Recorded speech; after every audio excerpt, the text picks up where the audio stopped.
Oi, gente, boa noite. Sejam todos bem-vindos na nossa live hoje aqui no sábado com vocês. CDT e vocês no sabadão. O tema da nossa live de hoje é planejamento tributário. Já tem alguém? Vamos chegando. Olá. Já vai compartilhando com aquele amigo que precisa assistir essa live com você. Já estamos ao vivo. Gostaria de, primeiramente, agradecer a participação de todos vocês que estão nos acompanhando nesse mês da advocacia tributária. É muito importante eu estar relatando aqui para vocês que todas as atividades que a Comissão de Direito Tributário está desenvolvendo durante esse mês, que é o mês dedicado à advocacia tributária, ele está sendo feito com a ajuda de vocês. Muitos temas estão sendo enviados como sugestão para as lives no nosso Instagram. Então, desde já, na descrição desse vídeo, você já pode acessar as nossas redes sociais e acompanhar os nossos projetos. Nós estamos no Facebook, no Instagram e agora no Telegram. E para mim é uma honra estar falando sobre esse tema e ao lado dessa pessoa maravilhosa, que eu tenho a honra de ver o crescimento constante e diário dessa mulher. Eu estou falando da Fabiana Barroso. Para quem não me conhece, antes de elevar e conceder a palavra à nossa convidada de hoje, eu me chamo Ragélia Canavati, estou presidente dessa comissão, e aqui eu faço os agradecimentos também a toda a diretoria da OAB Amazonas, na pessoa do nosso presidente Marco Aurélio de Lima Choi, na nossa vice-presidente, que eu chamo de VP Maravilha, doutora Grace Benayon. Temos também a nossa coordenação de comissões. Queria agradecer todo o apoio que nos é dado. Né? E aqui, feitas todas essas apresentações, que é de praxe e que a gente não pode deixar de fazer, até porque gratidão é dívida aqui, não prescreve, já diria Cláudio Lamáquia. Aqui eu tenho o prazer de estar convidando a doutora Fabiana Barroso para se apresentar para todos vocês. Tenho certeza que vocês também vão amar conhecer essa mulher. Doutora Fabi, é com você. Apresente-se. Olá, pessoal. Bom dia, boa tarde. Na verdade, boa noite, porque isso vai ficar gravado, então já sintam-se saudados. Meu nome é Fabiana Barroso, sou advogada, membro da Comissão de Direito Tributário, coordenadora da subcomissão de Planejamento Tributário. E, assim, para mim é uma honra inenarrável. Assim, não é possível estimar em palavras o quanto eu estou feliz de estar aqui falando sobre direito tributário, falando sobre planejamento tributário, ao lado da doutora Ragélia, que foi, acho que, uma das primeiras pessoas com quem eu tive contato dentro da OAB, ainda quando eu era acadêmica, e eu tenho muita gratidão por todas as oportunidades. Muito obrigada. Também agradeço ao nosso presidente Choi, a nossa vice, doutora Grace, nosso coordenador de comissões, doutor Anderson, e também a todos os membros da Comissão de Direito Tributário, e também a você que está assistindo. Muito, muito obrigada pela confiança. Não se esqueça, agora eu vou fazer a propaganda que nem youtuber, não se esqueça de deixar o seu like, o seu comentário e se inscrever no nosso canal do YouTube. É muito importante, gente. E se você ainda está querendo saber quem é Fabiana Barroso, não deixe de assistir o nosso canal. Lá tem um vídeo em que a doutora Fabiana, ela fala e ela ensina para você o que é tributo. Não é mesmo, doutora Fabiana? Isso mesmo, gente. Foi a nossa primeira tentativa enquanto youtubers. E, assim, eu acho que vale a pena vocês irem lá conhecer esses vídeos mais antigos, até para verem um pouco sobre a evolução da nossa comissão. Fabi, hoje a gente tem a missão de falar sobre planejamento tributário, né? Esse tema que eu diria que é muito importante, já era importante anteriormente, mas hoje, na época de pandemia que estamos vivendo, né, a gente vê que muitas medidas fiscais foram tomadas. Só que tem muita gente que ainda não percebeu, né? Mas houve apenas uma prorrogação de cumprimento das obrigações, seja ela principal, seja ela acessória. Mas lá na frente, em dezembro, em novembro, vão existir duas guias, duas obrigações tributárias principais a pagar, duas acessórias, enfim, né? E o planejamento tributário está aí, batendo a nossa porta. Hoje eu tive o prazer de ter uma aula, hoje, ontem e amanhã ainda, que é um módulo, né? Sobre direito tributário e planejamento tributário. E o professor, que é o Gabriel Quintanilha, eu já deixo aqui, ótimo profissional, quem quiser acessar as redes sociais dele, ele deve com certeza estar assistindo. Ele mencionou que o planejamento tributário ele não é apenas importante para quem precisa, porque nunca fez, mas sim, ele é essencial para aquele que já pegou uma porrada do fisco. Quando eu falo uma porrada do fisco, eu estou falando exatamente assim, qualquer juridiquês aqui, que é exatamente aquele empreendedor que precisa continuar só sobrevivendo e por questões alheias à vontade dele, que a gente sabe que questões existem, ele já foi pego por algum auto de infração, ele já teve que realmente se vê acuado em relação a todo esse sistema tributário que é gigantesco, é quase um monstro, né, Fabi? Para vocês que não sabem, todos nós vivemos no sistema tributário, nós participamos do sistema tributário, né? Hoje o nosso sistema tributário é extremamente complexo. Muitos países, eu diria que o Brasil é um dos países que mais tem uma complexidade em relação ao sistema tributário nacional. E para isso, muitas empresas e até mesmo as pessoas físicas, elas estão recorrendo a questões relacionadas e voltadas ao planejamento tributário. Mas o que seria planejamento tributário? Hein, Fabi? Então, gente, planejamento tributário é a nossa salvação. Eu costumo falar isso para todo mundo que quer crescer enquanto empreendedor. É necessário que organizar muito bem a sua atividade. E assim, num conceito um pouco mais técnico, o planejamento tributário é uma ferramenta legal. Gravem bem isso, uma ferramenta legal pela qual o advogado, em parceria com o contador ou o contador em si, elabora um plano de ação para que determinado cliente tenha um objetivo de economizar tributos, organizar a atividade desenvolvida pela empresa, pela pessoa, e trazer subsídio econômico para suas. E assim, Rangélia, é bem claro, todas as empresas, todos nós, pessoas físicas, precisamos pagar tributos da nossa área de atuação. E assim, isso não é uma mera liberalidade, nós obrigados pela lei. E quando essa pessoa ou essa empresa tenta burlar o sistema tributário, ela acaba inserindo a gestão na ilegalidade, o que pode dificultar, por exemplo, o crescimento dela e o aperfeiçoamento dentro do mercado. Isso também vale para a pessoa física que, por exemplo, quer expandir seu patrimônio, enfim, se desenvolver mesmo, né? Mas assim, é fundamental que a gente tenha em mente que o empreendedor que planeja suas atividades, ele tem maior chance de obter resultados dentro do mercado. E assim, seja isso em gestão de estoque, quando a gente está falando de empresas, seja com gerenciamento de tempo, quando nós estamos falando, às vezes, de atividades rotineiras, mas assim, é essencial ter uma administração relacionada às questões tributárias dentro de qualquer empreendimento. Isso também vai se aplicar física, mas de uma forma um pouco diferente. Tudo bem? Assim, pessoal, e por que planejar? No final das contas, a gente sabe que a organização é fundamental em tudo na nossa vida. Mas o que o planejamento tributário ele traz como benefício?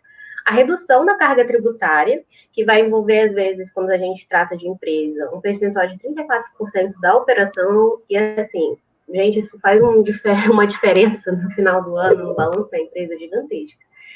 Gente, tem também a redução de riscos. Nada melhor do que você trabalhar com riscos menores e, assim, tendo um pouco de paz para conseguir investir esse. que você teria problemas porque o risco é muito alto, você já planejou, você já previu aquilo. Você já consegue organizar isso melhor. Tem também a redução de tributos, que deve ser equilibrada de acordo com o custo dessa operação, quando a gente está falando de pessoa jurídica, tudo bem? Redução dos custos em gerais de despesas, tempo, funcionários, às vezes, desonerando folha de pagamento, e o famoso substrato econômico, vamos ver um pouquinho mais lá para frente. Tudo bem? Raja, você quer fazer alguma observação? Importante que tu mencionou aí, Fabi, é em relação à questão da obrigatoriedade, né? Hoje em dia, a gente sabe que a gente está precisando e clamando por uma reforma tributária. Mas essa reforma tributária ela já vem muito antes de todas nós nascermos. Né? Eu vi uma live, eu tive a oportunidade de assistir uma live, prestigiar, em que o palestrante, aquela pessoa que estava ali abordando o tema, ela falava exatamente isso. Reforma tributária é necessária, só que hoje o empresário, o empreendedor, ele está cada vez mais acuado. Agora, veja, só fazendo aqui um questionamento, e eu acho que é até válido para que todos nós possamos refletir nessa situação. A nossa Constituição, ela traz um princípio que é o princípio da livre iniciativa. Quando a gente fala de livre iniciativa, é uma livre iniciativa do empreendedor poder escolher qual é a forma que ele vai ser tributado. Só que aí vem o fisco, aí fala, não, essa forma aí está totalmente equivocada. E onde é que fica, e onde é que vai o papel do advogado em relação ao planejamento tributário? O planejamento tributário, para que ele possa ser efetivo, né, ele precisa ser pensado a curto, médio, principalmente a longo prazo. Né? Quando a gente fala de prazos, a gente já precisa, o papel do advogado levar até aquele empreendedor, levar até aquela empresa, levar o cliente a importância do acompanhamento, porque quando a gente fala de planejamento tributário, tem muita gente que fala, não, basta a escolha do regime, ou ele fica no simples, ou ele fica no presumido, ou ele vai para o real, aí ainda tem o arbitrado. Mas, assim, vai muito além. Por exemplo, se porventura em uma empresa tiver um erro em um cadastro, por exemplo, aquele produto que está cadastrado de forma errônea, ele pode ser tributado de uma forma diferente, fazer com que aquela pessoa jurídica passe a pagar mais tributos e de forma indevida. Então, o planejamento tributário é, principalmente, sanear tudo quanto é tipo de erro, é analisar a forma efetiva como aquela empresa atua no mercado. É analisar o setor de cadastro, é analisar a questão do faturamento, como é que está sendo feito, como é que está sendo o procedimento de geração das obrigações acessórias, né? Porque hoje a gente tem muito mais obrigação acessória do que obrigação principal. E a gente sabe que passou, não pagou no prazo, não fez a obrigação acessória no prazo adequado, aquela obrigação acessória se passa e muda de figura, ela se torna uma obrigação principal de pagar, e pagar uma multa, uma penalidade, né? Isso está muito relacionado às pessoas jurídicas que optam pelo lucro real e não mensuram o elevado número de obrigações acessórias que elas vão passar a contrair. Ou seja, vai ter um custo ali com o pessoal, por exemplo, para poder estar cumprindo com todas aquelas obrigações acessórias. Não é, Fabi? É isso mesmo. E assim, gente, é como a Rádio falou, é imprescindível para que você consiga fazer um planejamento tributário, você conhecer bem a estrutura dessa empresa. Mais para frente eu vou falar com vocês sobre isso, vou tentar fazer um esqueminha bem prático, mas assim, antes a gente precisa entender também quais são as bases econômicas da nossa tributação. Bem, são basicamente 4, renda, patrimônio, consumo, comércio exterior. E aí a gente vai ter vários impostos, várias instituições, várias taxas. Essas elas acabam onerando a maioria das empresas, justamente por causa disso, porque acaba sobrecarregando os funcionários com atividades administrativas de controle de estoque. E assim, gente, pode parecer besteira, mas para um comércio que faz a venda de produtos, na circulação de mercadorias, esse tipo de cadastro é muito importante. Isso realmente, como a Rádio disse, onerar demais a carga tributária dessa empresa de forma equivocada. Mas tem como resolver isso também. Gente, talvez, se vocês já tiverem estudado direito tributário dentro da faculdade, ou até mesmo numa pós-graduação, ou visto isso por fora, vocês já devem ter visto que existe uma certa polêmica sobre o planejamento tributário. Vira e mexe, alguém fala que planejamento tributário é algo ilícito, que não pode, porque isso daí é deixar de pagar tributo, e a gente não pode deixar de pagar tributos por mera liberalidade. Mas o que acontece? Não existe, e eu vou falar para vocês, não existe nenhuma previsão legal, nem dentro do Código Tributário Nacional, ou em lei específica, que proíba o planejamento tributário, porque ele é fundamentado o quê? Na nossa Constituição Federal, justamente nesse princípio da livre iniciativa que a Ragélia comentou com vocês. Mas, gente, por que surge esse tipo de confusão?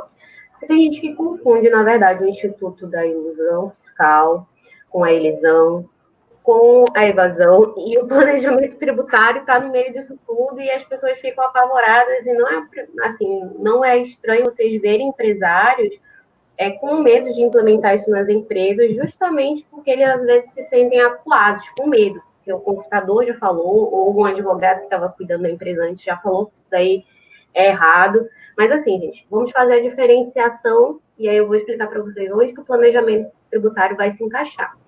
Um dos institutos do direito tributário que nós temos é a elisão fiscal, que é o quê? Uma prática lícita antes da ocorrência do fato gerador do tributo, com o objetivo o quê? De não pagar ou reduzir o valor de tributos incidentes dentro de determinada atividade, e assim, é eficaz perante o fisco.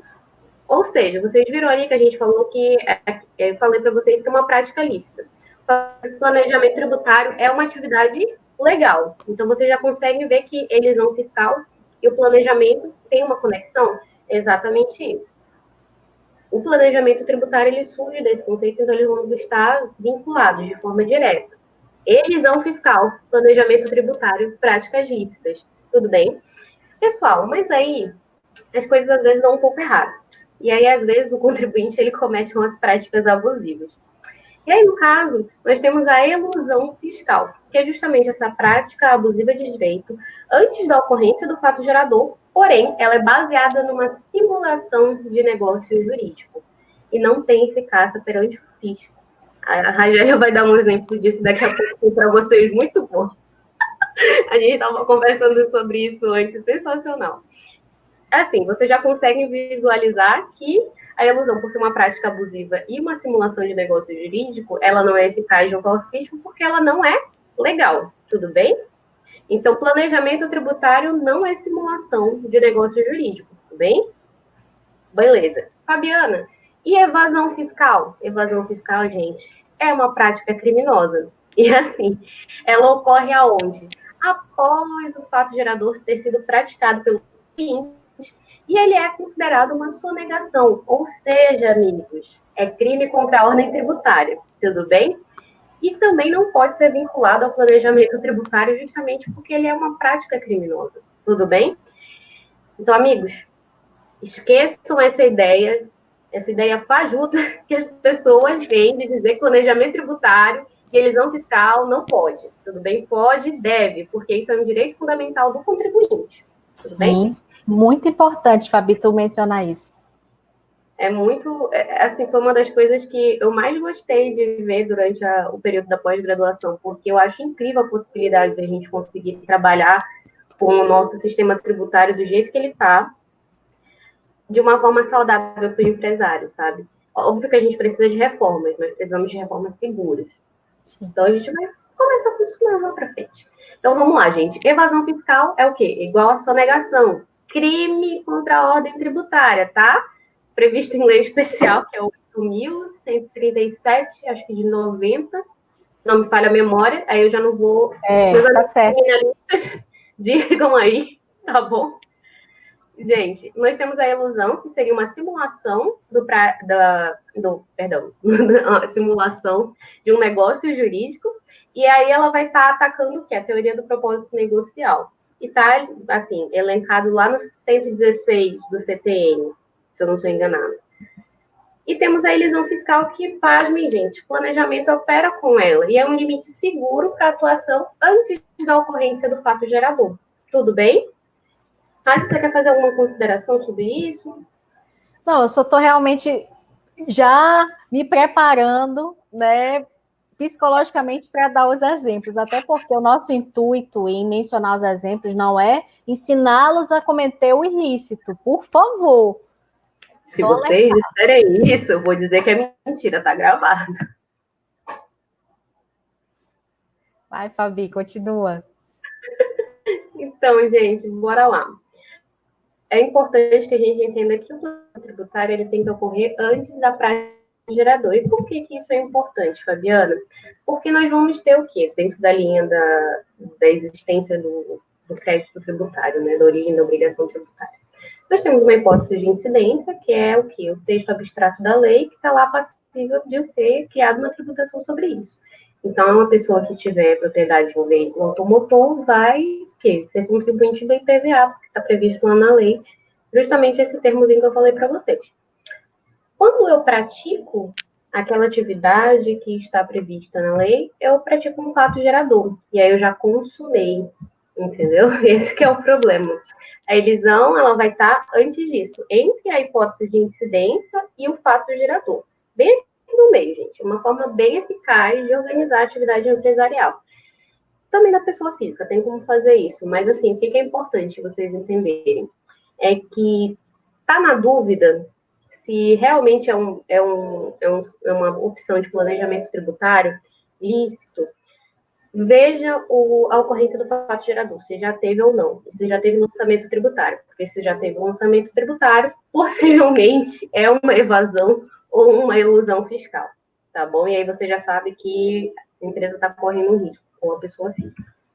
Gente, outra coisa que eu preciso comentar com vocês é algo um pouco mais abstrato, mas assim, na prática a gente vai conseguindo apurar isso um pouco mais. Lembra que eu falei lá no conceito para vocês de planejamento tributário que é importante a gente ter um substrato econômico dentro da operação? Então, gente, o que seria esse substrato econômico? Ele é a essência e materialidade da atividade. Ele vai observar um rito formal, material, e ele o quê? Ele traz produção de efeitos práticos para a empresa, e isso vai o quê? Vamos dizer que vai ser um modelo de atos de negócios que vão ser tomados pela empresa, pode ser negócios jurídicos, que tenham justificativa perante a norma tributária. Então, assim, o objetivo negocial do substrato econômico da operação é sempre a economia do tributo, mas não somente isso. E aí eu vou fazer uma ressalva aqui, porque nós vamos ter uma posição doutrinária a respeito da necessidade de comprovar o substrato econômico e objetivo negocial por parte mais conservadora da doutrina tributária. Nós vamos ter tributaristas que escrevem livros mais contemporâneos que vão dizer que, na verdade, não precisa mostrar isso dessa forma. Só que o que acontece, gente? Os conselhos administrativos de recursos fiscais, fiscalização em geral, eles acreditam que é essencial comprovar a existência de um propósito negocial por trás do seu planejamento tributário. Então, assim, não basta você querer economizar tributos, não basta agir somente dessa forma. Você tem que ter um propósito negocial de um quê? Criar a possibilidade da empresa em si ter uma melhor operacionalização, perdão. Então, sobre esse caso, Fabi, é bom, assim, destacar que tem um caso muito famoso do que tu realmente está falando aí. Só que para trazer aqui para a prática, né, eu não vou citar nomes, tá? Só vou relacionar para que vocês possam verificar na prática como isso que a Fabi acabou de falar aconteceu, que realmente aconteceu de fato, né? Teve uma empresa e ela abriu 8 subempresas, digamos, né? E ela a grandona, diria que dessa forma, e as menores. Só que as menores, o que as menores faziam? As menores era o mesmo sócio, era a mesma atividade econômica. E o que ela avisava? Ela avisava uma alteração. Por quê? A maior, como eu estou destacando aqui para vocês, ela era do lucro real. Só que todas as 8 empresas que foram criadas, elas passaram a ser do lucro presumido, ou seja, elas nasceram já no lucro presumido, ou seja, elas já tinham uma tributação considerada em relação ao simples, uma tributação razoável. Só que do presumido para o lucro real existe uma mudança, né? O que ela avisava nisso? Enquanto que a maior, ela fazia as operações, ela fabricava, vendia a preço de custo a todas as 8, e o que as 8 faziam? Vendiam a preço de mercado. Ou seja, isso que eu acabei de falar aqui para vocês, que efetivamente aconteceu na prática, eu não vou citar nome, tá? Mas quem milita na área já deve saber do caso que eu estou comentando aqui. Né? Deu ruim, gente. Exatamente isso que a Fabi falou. O que o CARF, por exemplo, ele julga? Ele julga a substância, mas o lado substancial da coisa, a forma como foi feita essa operação, pouco importa. A única coisa que eles realmente estão julgando é o lado ilícito, por que foi feito aquilo? Qual era o intuito efetivo? Os mesmos sócios, mesma atividade econômica, uma venda a preço de custo e uma revenda a preço de mercado, o que isso aconteceu? Né? Então, isso é um exemplo na prática do que a Fabi acabou de falar. Pode continuar, Fabi. Esse exemplo é ótimo. Eu ia falando sem querer o nome da empresa, mas... Não, por favor. Mas não vamos... Já pensou a gente perde a nossa live por causa disso? Não. Vamos manter, vamos manter os nomes no anonimato. Nossa live é uma live educativa. Não façam isso. Isso é, por favor, como a Fabi bem falou, isso é uma simulação, né? Que não deu certo.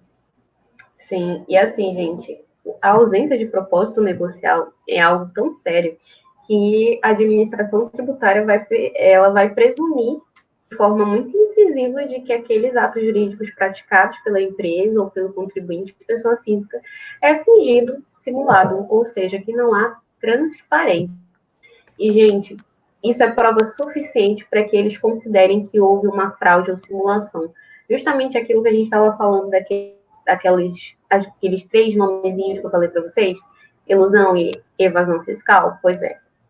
Então, pode dar um problema muito grande, não só na esfera tributária, mas também na esfera criminal. E aí, realmente fica complexo. Fabi, eu lembrei de outro exemplo. E agora trazendo um caso que virou moda. Eu diria que virou moda. Porque, assim, quando a gente fala de planejamento tributário, aí sempre vem aquela situação em que a pessoa física que é tributada hoje com 27,5, ela pensa, poxa, eu estou perdendo dinheiro porque eu estou sendo tributado com 27,5. Mas se porventura eu me tornar uma PJ, eu vou passar a pagar muito menos tributos, né? Aí tem a questão, por exemplo, e hoje o professor foi brilhante em falar sobre o exemplo de apuração, fez alguns cálculos com a gente, só de aluguéis. Eu vou aqui trazer aqui o exemplo que ele deu para a gente. Aluguel, se você tem um aluguel, uma renda de aluguéis em 3 meses, e esses aluguéis equivale nesse período de tempo a 100 mil reais, numa pessoa física normal, ela vai ser tributada em 27,5, lógico, 27,500. Agora, imagina você pagar 27.500 como uma pessoa física.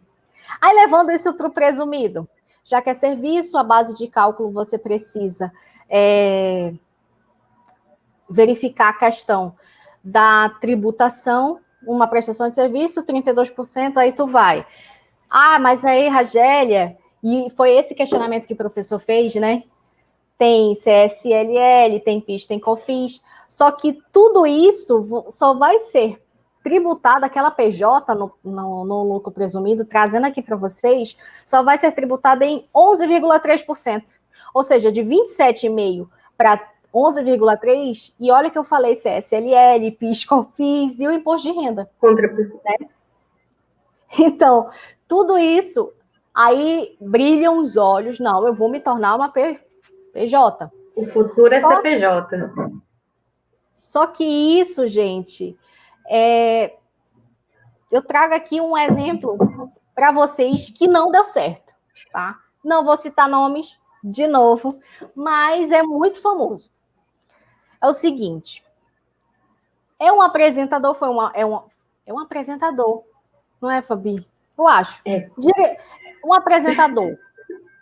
Aí esse apresentador, ele não recebia como uma pessoa física, mas sim como uma pessoa jurídica, porque ele tinha inscrição, ele tinha CNPJ, tudo. Só que, quando ele foi autuado, a autuação, ela descreveu exatamente o cunho personalíssimo, porque existia ao lado da subordinação. E esse exemplo é fantástico e abrange exatamente a última fala da Fabi, quando ela mencionou sobre o critério que você precisa da operação, a forma como você operacionaliza.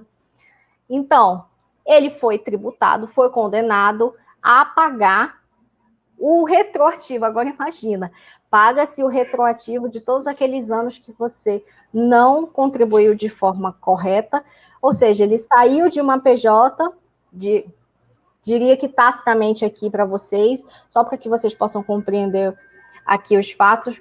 Por exemplo, deixou de pagar 11,3% e passou a pagar 27,5% de forma retroativa. Então, isso é um exemplo de pejotização que não deu certo. Por quê? Porque tem, sim, alguns critérios que o CARF, ele analisa tudo, e principalmente, ele ataca a substância, gente. Né, Fabi? É isso mesmo. E assim, gente, buscar fórmulas operacionais, negociais, é assim, a necessidade de toda empresa. Então, quem atua no mercado e quer se manter competitivo, se manter saudável, precisa se adequar a essas fórmulas. Só que assim, gente, a gente precisa entender que essas estratégias e reformulações de estrutura, às vezes até com mudança dentro da empresa mesmo, de estruturação empresarial, é preciso ser feito de uma forma lícita e muito bem pensada. E o que a Rádio falou sobre a questão dos julgamentos do CARF é muito importante, porque a Fabiana, às vezes, o CARF tem uns posicionamentos que a gente duvida, porque a lei está falando outra coisa, mas eles têm um entendimento diferente. Assim, querendo ou não, gente, para trabalhar com a segurança de forma preventiva, a gente precisa funcionar para poder dar opções para o empresário. Isso também vale para a pessoa física, mas principalmente para os empresários. E assim, se você quer que a se aperfeiçoe, e quando eu falo aperfeiçoamento, não é crescer a da empresa de forma física, expansão, é mesmo um aperfeiçoamento no sentido puro da palavra, né, de forma constante, para justamente se manter competitiva no mercado. É preciso que a empresa, que a pessoa, os gestores da empresa, os administradores, estejam a par de toda essa situação.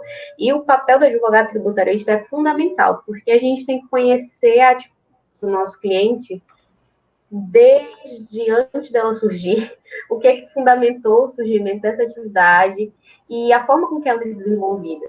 Eu tenho um professor, o professor Jorge Martins, foi quem me deu essa disciplina lá na pós-graduação. Ele falava que o bom planejamento tributário é quando o advogado ia literalmente para o chão da fábrica em como que funciona a linha de produção. E é bem isso mesmo, a gente tem que conhecer a fundo a atividade empresarial para a gente não cair nessas brechas que podem acabar causando um prejuízo muito grande, como a Rádio falou desse apresentador que teve aí que pagar um retroativo bem alto, e assim, gente, é corrigido, tá? É corrigido, é atualizado. Então, assim, é um risco grande, e é melhor a gente agir dentro da lei, de forma segura e com risco reduzido, do que fazer de qualquer jeito e economizar ali na hora, mas depois ter que pagar um preço bem mais caro. inclusive pagar honorários advocatícios para fazer defesa em processo administrativo ou judicial. Pois é. Fabi, agora eu vou comentar aqui rapidinho um tema que foi debatido e é do nosso meio jurídico, porque foi o planejamento de um escritório de advocacia. Para você ver que todo mundo pode fazer planejamento tributário, desde que seja lícito, porque hoje em dia se debate muito sobre o compliance tributário, o que é estar em compliance, né? Eu quero aqui só lembrar, eu não vou adentrar no tema do compliance, até porque é uma das próximas lives, tá, da CDT, mas só para que você não fique com aquele gostinho, poxa, ela podia ter explicado, mas não explicou. Estar em compliance é estar em conformidade com as normas tributárias, né? Estar em conformidade em si. E quando a gente fala sobre planejamento tributário na forma da evasão fiscal, ou seja, você já está praticando um crime, né? Porque o fato gerador já ocorreu e você está sonegando. Em meias palavras, é uma sonegação. Só que, para esse exemplo agora que eu vou citar aqui para vocês, é o seguinte: ele envolve a arbitragem. O escritório que atuava exclusivamente com causas arbitrais, ou seja, todos os advogados que ali estavam, que ali trabalhavam, que ali trabalham, né, eles são árbitros em processos envolvendo arbitragem. Só que o que o CARF entendeu? O CARF entendeu por conta da personalidade única daquele profissional que está ali na figura de árbitro daquele processo, ele devia ser tributado em 27,5, não conforme o regime tributário daquele escritório, que, diga-se de passagem, estava no lucro presumido, né?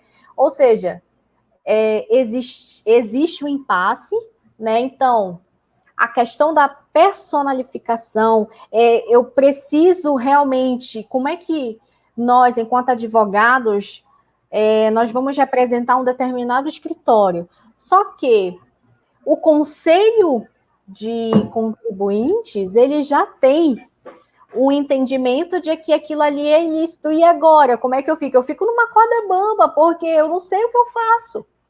Será que é viável estar observando tudo isso que está acontecendo? É viável eu continuar com uma tributação, mesmo sabendo desses posicionamentos dessas cortes? Então, aí é que vem o nosso papel, que é o papel do advogado tributarista, que é aquela parceria com o contador. Porque hoje, gente, quando a gente fala de planejamento tributário, você tem que mensurar o hoje, o amanhã e o depois de amanhã. Porque, com certeza, vai vir um auto de infração, com certeza você vai ser intimado e você vai precisar ter aquela defesa. Então, o papel do advogado tributarista é orientar o cliente por conta de todos esses percalços que ele pode estar no caminho dele, no caso, né? Porque tem aquele condão. Existe o nosso dever de pagar os tributos, mas também nós estamos amparados pela Constituição Federal, porque a gente tem uma livre iniciativa, e essa livre iniciativa é muito forte. Porque se eu tenho a livre iniciativa de promover um negócio, e aqui eu já estou voltando os olhos para o lado do empreendedor, a mesma forma é para os escritórios de advocacia, porque, querendo ou não, eles estão gerando renda, eles estão gerando receita. E, lógico, eles vão ser tributados. Agora, existe sim um parâmetro para que todos possam cumprir, que são os parâmetros que a Fabi falou. A evasão não pode, não é permitido. A elusão, que é a simulação, né? E a elisão, que é totalmente aceito.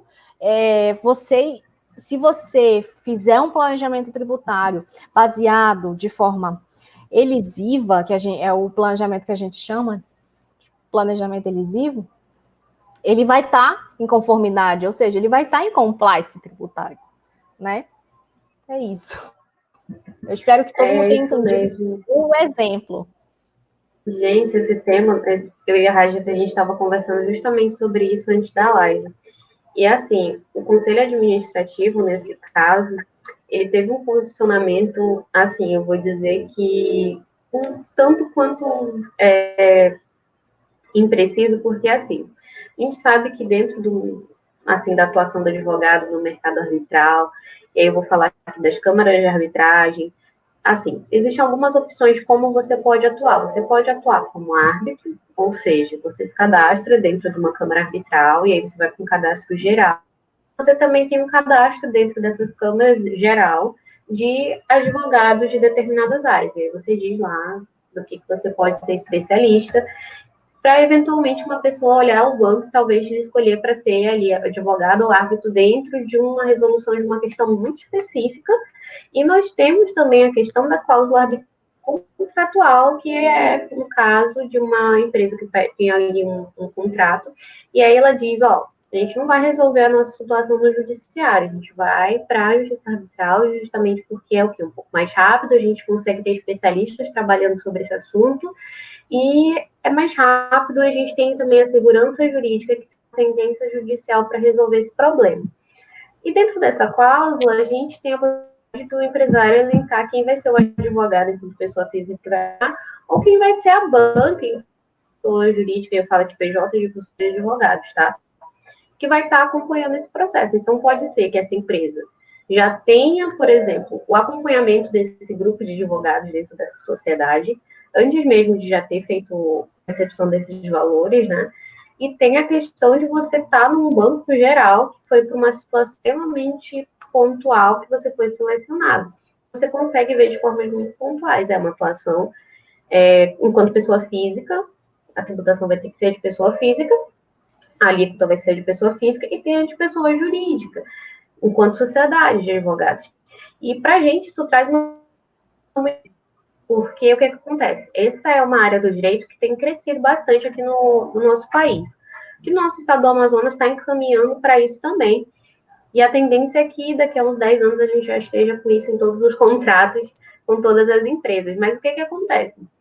Como que o escritório de advocacia vai, por exemplo, no caso desse, que trabalhava só com arbitragem, pelo que a gente estava começando, né, Raji? Sim. Como é que ele vai ter segurança jurídica de fazer o recolhimento dos tributos, por exemplo, focando num nicho de mercado muito específico, trabalhando às vezes até como escritório boutique, né, que a gente tem esse termozinho, se o conselho tem um posicionamento tão, sabe, longe do que a gente estava conversando aqui sobre essa situação. Então, acho que a gente precisa tomar e pensar nessas questões até para conseguir matéria de defesa para a gente nesse caso. Que pode ser que venha uma auto infração, como a Rádio falou.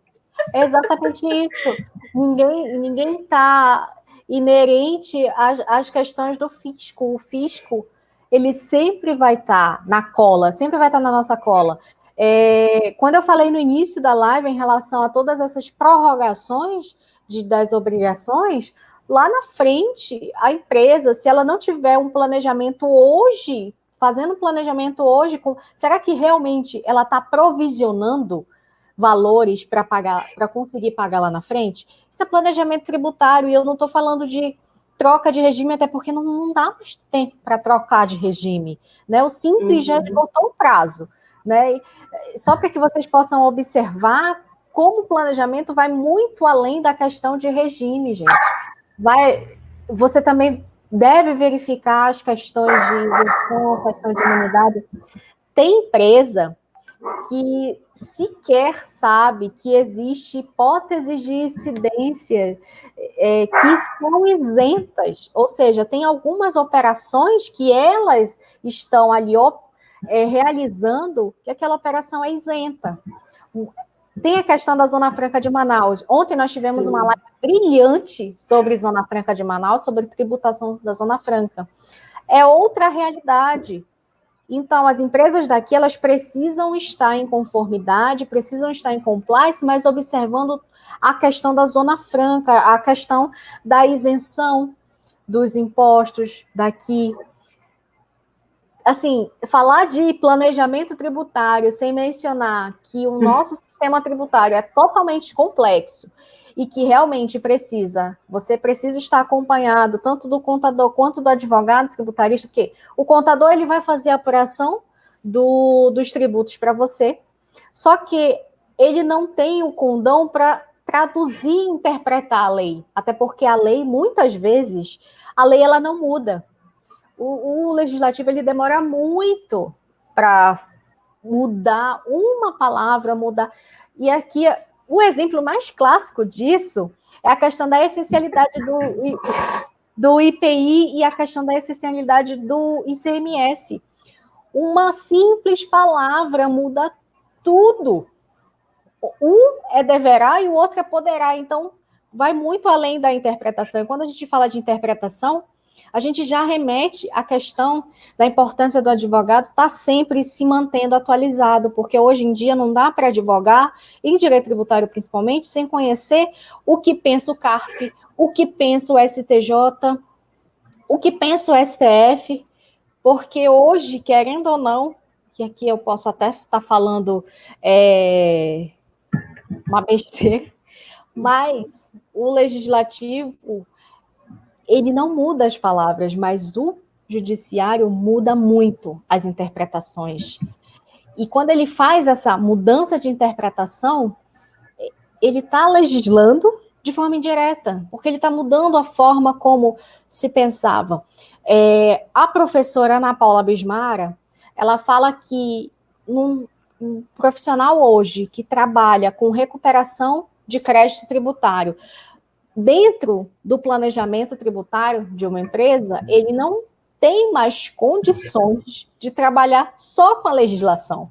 Mudou a forma do entendimento, mas a legislação continua. O nosso CTI é antes da nossa Constituição e continua aí, mas oremos que venha uma reforma tributária. As reformas tributárias não estão do jeito que deveria estar, os projetos, né? Mas, como a Fabi falou, o tema aqui é planejamento tributário. Mas a gente não pode tratar planejamento tributário sem verificar a questão de majoração, instituição de novos tributos, por exemplo. Tem uma coisa que eu mencionei para a Fabi, eu queria até aqui compartilhar com vocês, que eu sinto muito temerária em relação às empresas que possuem capital ficto, porque se ela possui um capital ficto, para que vocês se liguem nesses termos, capital social, capital ficto, capital social é o que a empresa dispõe, tá? E quando eu falo ficto, é algo fictício. Se ela não tem aquele capital ali integralizado, que na contabilidade a gente fala que é um capital que realmente está à disposição daquela sociedade, e que quando eu falo capital à disposição, você já remete, enquanto advogado, à questão da responsabilidade. Tá? E depois eu já deixo, Fabi, a responsabilidade para ti explicar o que é responsabilidade e tal. Só voltando aqui ao raciocínio. Quando isso acontece, a gente está prestes a uma aprovação de empréstimo compulsório. Se realmente existir essa aprovação, ele vai estar sendo aplicado de forma imediata, porque ele possui algumas exceções em relação à calamidade pública. Então, a gente já tira aí a anterioridade, a gente já tira daí a noventena, e as empresas, como é que essas empresas que já não têm o capital disponível, elas vão poder custear esse empréstimo. Se não custear o empréstimo, porque ela é obrigada, diga-se de passagem, né? Eu vou ser obrigado a pagar o governo? Você vai ser obrigado a tirar do seu 10% do que você faturou no ano passado. Isso é muito, gente. Então, aqui eu já remeto para a Fabi falar um pouquinho sobre responsabilidade, que tem tudo a ver em relação a capital ficto, gente. Gente, realmente essa situação do empréstimo compulsório está em vias de acontecer, né, Raj? E, gente, vocês não têm... A responsabilidade do empresário variar de acordo com o tipo de empresa que ele esteja desenvolvendo. Então, vamos lá, se for uma microempresa diferente, se for uma empresa individual de responsabilidade limitada é outra coisa, se for uma EPP, uma empresa de pequeno porte é outra coisa.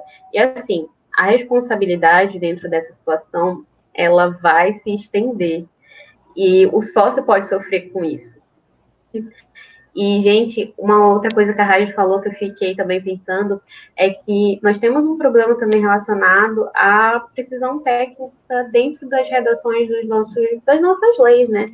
A gente sabe que vira e mexe uma palavra faz toda a diferença, como a Raíssa falou. E antes que alguém coloque aqui no comentário falando, Fabiana, eu encontrei aqui uma norma geral anti-elisão, está dizendo aqui que elisão é ilícito. Você me disse que o planejamento tributário era ilícito. Que história é essa? Gente, é exatamente isso. O que acontece? A norma geral anti-elisão, na verdade, sobre elusão fiscal, sobre o que? A simulação de negócio jurídico. Não é sobre o uso da lei de forma técnica para economizar e desenvolver a atividade empresarial. Então, olhem aí, o vácuo que nós temos. Isso já era para ter sido legislado. Mas, enfim, tem aí muita coisa para ver. Gente, uma coisa também que eu acho fundamental vocês saberem é que planejamento tributário não é receita de bolo. E por que eu digo que não é receita de bolo? Não tem um guiazinho prático dizendo, olha, você precisa fazer isso, preencher isso, fazer isso, isso, isso. Não, é tudo muito dinâmico. Mas, assim, pela experiência que eu tenho, com a troca de experiências também com outros colegas de profissão, eu consegui meio que fazer umas etapas do planejamento tributário. E vai ser basicamente tudo aquilo que a gente já conversou até agora. Lembra que a gente conversou lá no começo sobre o estudo do cliente e do mercado onde ele está inserido? Bem, eu chamo de análise. Então, é preciso você analisar todo o contexto da qual aquele cliente está inserido, para depois você conseguir compreender o quê? Os objetivos dele. Identificando os objetivos do seu cliente, você consegue também compreender quais são os propósitos daquele planejamento tributário, e aí você vai criar o quê? Uma delimitação, que seria uma segunda etapa, tudo bem? Partindo dessa delimitação, nós vamos ter o quê? A proposição de novos cenários. Seria uma projeção do que poderia ser oferecido para esse cliente. Tudo bem? E assim, gente, essa parte é justamente onde a gente vai fazer o quê? A aplicação da legislação, utilizar, se for o caso, os vácuos legislativos, mas assim, tudo isso vai trazer o quê? Riscos maiores ou menores para a atividade e também para o retorno desse planejamento tributário. Tudo bem? Como a Rádio falou lá no começo, tem efeitos que a gente vai ter de pequeno, médio e longo prazo. Nós vamos também ter a fase de testes, que é onde a gente vai conseguir, de fato, fazer uns experimentos por meio de análise, tabela e muita coisa assim. Então, é muita escrita manual, né? Mas tabelas, estatísticas mesmo. Nós vamos ter a parte de negociação, que seria mudanças. Então, você teria que conversar com o cliente para propor mudanças para ele. E essa parte é muito delicada. Porque, às vezes, o empresário, ele exerce aquela atividade há muito tempo, ou o cliente exerce essa atividade há muito tempo, e aí ele pensa que aquilo ali é o único jeito certo de fazer aquilo. E, às vezes, você consegue, estando de fora, ver a situação por uma outra perspectiva, justamente tendo que a expertise, que seria o conhecimento da legislação, o posicionamento dos conselhos administrativos, jurisprudência também. Então, você vai começar ali uma tratativa de negociação com o seu cliente. Essa parte, gente, é negociação no sentido literal da palavra. É você abrir mão um pouquinho daqui, às vezes o cliente abre um pouquinho dali, às vezes ele compra a sua ideia, abraça completamente, mas você vai adaptando seu planejamento a isso. E temos a última fase, que seria, na verdade, não fase, uma etapa, que seria a implementação, que seria a efetivação no cenário que você projetou. E aí você começaria a fazer a percepção desses resultados do planejamento tributário, tudo bem?